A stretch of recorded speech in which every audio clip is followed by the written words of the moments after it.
এই মুহূর্তে রাজশাহীর ঐতিহাসিক মাদ্রাসা মাঠে আছেন সহকর্মী আহমেদ সালেহীন এবং নওগাঁয় নির্বাচনী জনসভার প্রস্তুতির খবর জানাতে আছেন এমআর রকি। সরাসরি প্রথমেই যাচ্ছি সালেহীনের কাছে। নির্বাচনী প্রচারণায় অংশ নিতে এখন রাজশাহী সফর করছেন বিএনপি চেয়ারম্যান তারেক রহমান। রাজশাহীর ঐতিহাসিক মাদ্রাসা মাঠে তিনি ইতিমধ্যে এসে পৌঁছেছেন। গত ৫-৭ মিনিট আগে তিনি এই মাঠে এসে পৌঁছেছেন এবং জনগণ যে সাধারণ মানুষ নেতাকর্মী যারা উচ্ছ্বসিত ছিলেন তাদের উষ্ণ সংবর্ধনা এবং শুভেচ্ছায় সিক্ত হয়েছেন, ভালোবাসায় সিক্ত হয়েছেন বিএনপি চেয়ারম্যান তারেক রহমান এবং তার সঙ্গে রয়েছেন তার সহধর্মিণী ডক্টর জুবাইদা রহমান এবং তার সঙ্গে তার নেতারাও সঙ্গে রয়েছেন। একই সঙ্গে এখানে লক্ষ লক্ষ মানুষ ইতিমধ্যে এই ঐতিহাসিক জনসভা মাঠে মাদ্রাসা মাঠে তারা উপস্থিত হয়েছেন এবং পতাকা, জাতীয় পতাকা, দলীয় পতাকা এবং নানা ধরনের ব্যানার প্লাকার্ড হাতে তারা এই মাঠে অবস্থান নিয়েছেন।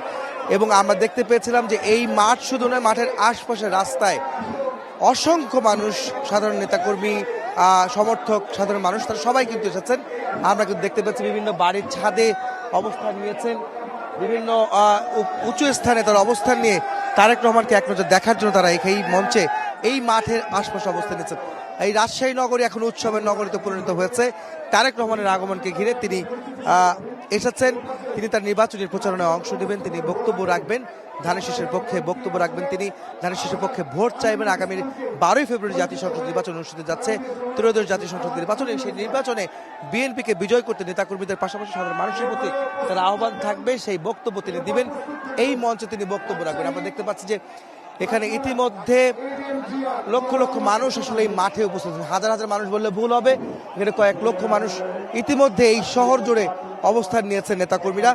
এবং তারা এই মাঠে শুধু অবস্থান নেননি, মাঠের চারপাশে যে রাস্তাগুলি রয়েছে সবখানে তারা অবস্থান নিয়েছেন। এবং সকাল থেকে আমরা দেখেছি যারা মিছিল নিয়ে ব্যানার প্লাকার্ড হাতে বিভিন্ন স্লোগান দিয়ে তারেক রহমানের পক্ষে, বিএনপির পক্ষে, ধানের শীষের পক্ষে তারা স্লোগান দিয়ে মাঠে প্রবেশ করেন এবং তারেক রহমানকে দেখার অপেক্ষায় এবং তার বক্তব্য শোনার অপেক্ষায় তারা দীর্ঘক্ষণ এই রোদের মধ্যেও কিন্তু দাঁড়িয়েছিলেন এই মাঠে এবং তারা তাদের সেই অপেক্ষার অবসান ঘটেছে। 2টা বাজার ঠিক 5 মিনিট আগে তারেক রহমান এই মঞ্চে আসেন এবং হাত নেড়ে সাধারণ মানুষের প্রতি তিনি শুভেচ্ছা জানান এবং অভ্যর্থনা গ্রহণ করেন। সাধারণ মানুষের ভালোবাসা তিনি সিক্ত হন তারেক রহমান এবং তার বিএনপি নেতাকর্মীরা। বিএনপি চেয়ারম্যান তারেক রহমানের সঙ্গে কিন্তু রয়েছেন তার সহধর্মিণী ডাক্তার জুবাইদা রহমান।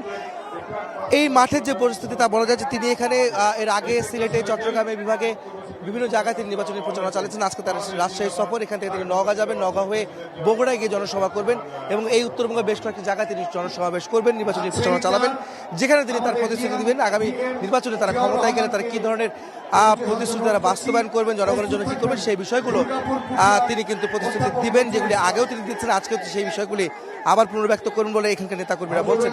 তো এই মুহূর্তে আমাদের সহকর্মী নওগাঁ আছেন। এই রাজশাহী সমাবেশ শেষে নওগাঁ জনসমাবেশে যোগ দিবেন বিএনপি চেয়ারম্যান তারেক রহমান।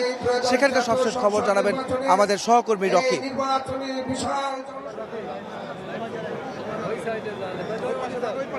ভোর থেকেই বাঁধ ভাঙ্গা উচ্ছ্বাস দলীয় নেতাকর্মীদের মাঝে আমরা লক্ষ্য করছিলাম। বিশেষ করে আগে থেকেই পূর্ব ঘোষণা অনুযায়ী তারেক রহমান আসবেন এমন কথায় আসলে এলাকার দলীয় নেতাকর্মীদের মধ্যে যে উদ্দীপনা তা কিন্তু পরিপূর্ণভাবে এই মুহূর্তে নওগাঁর এটিএম মাঠে আমরা লক্ষ্য করছি। এবং সকাল থেকেই দলে দলে বিভিন্ন বাহনে করে কিন্তু নেতাকর্মীরা আসছেন এবং যদিও বিকেলে রয়েছে মূল প্রোগ্রাম, কিন্তু এই মুহূর্তে পরিপূর্ণরূপে কিন্তু এই মাঠ ভরে উঠেছে বিএনপি এবং বিএনপি সহ অন্য সহযোগী সংগঠনের নেতাকর্মীদের বারে।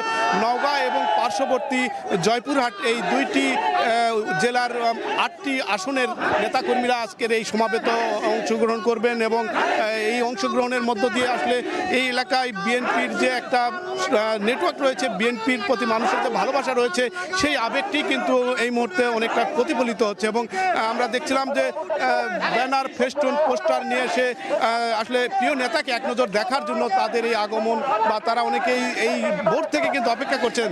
বিকেল 5টা নাগাদ যদিও সময় দেওয়া রয়েছে, কিন্তু পরিপূর্ণভাবে মাঠটি এই মুহূর্তে কানায় কানায় পরিপূর্ণ হওয়ার কারণে দলীয় নেতাকর্মীরা একটা স্বতঃস্ফূর্ত অংশগ্রহণের যে আশা করেছিলেন তা কিন্তু অনেকটাই পূর্ণ হয়েছে এবং তারা আশা করছেন প্রায় 2 লাখ মানুষের সমাবেশ হবে আজকের এই আয়োজনে। এবং আশপাশের এলাকার তৃণমূল থেকে শহর সর্বত্র কিন্তু সর্বোচ্চ নিরাপত্তা যেমন রয়েছে, মানুষের আবেগঘন ভালোবাসা প্রতিফলনের জন্য এই মাঠকে কিন্তু এই মুহূর্তে আমরা একটা লক্ষ্য করছিলাম বিএনপি এবং ধানের শীষের প্রতি অকুণ্ঠ সমর্থন নিয়ে। নওগাঁ 6টি আসন রয়েছে, পার্শ্ববর্তী জয়পুরহাটে রয়েছে 2টি আসন। এই 8টি আসনের নেতাকর্মীদের স্বতঃস্ফূর্ততা, 8টি আসনের বিএনপি মনোনীত যারা প্রার্থী তারা এখানে আজকে উপস্থিত থাকবেন এবং প্রিয় নেতাকে দেখার পাশাপাশি তাদের এই অঞ্চলের যে সমস্যাগুলো রয়েছে, এই অঞ্চলের যে মৌলিক চাহিদাগুলো রয়েছে, সেই চাহিদাগুলোকে তারা কিন্তু তুলে ধরার বার্তা এখানে জানান দিচ্ছেন। এবং সব মিলে এই মুহূর্তে জেলার বিকেলের নাগাদ কিন্তু আরও পরিপূর্ণতার একদম রূপ ঘটবে এবং প্রতীক্ষার সেই প্রহরটা ঘুরছেন। বিকেল 5টা নাগাদ তারেক রহমান নওগাঁয় আগমন করবেন এমন প্রত্যাশায় সবাই অপেক্ষার প্রহর গুনছেন। এই ছিল সার্বিক নওগাঁয় তারেক রহমান আগমনের খবর আমার কাছে। সরাসরি যুক্ত ছিলাম রাজশাহী ও নওগাঁয়।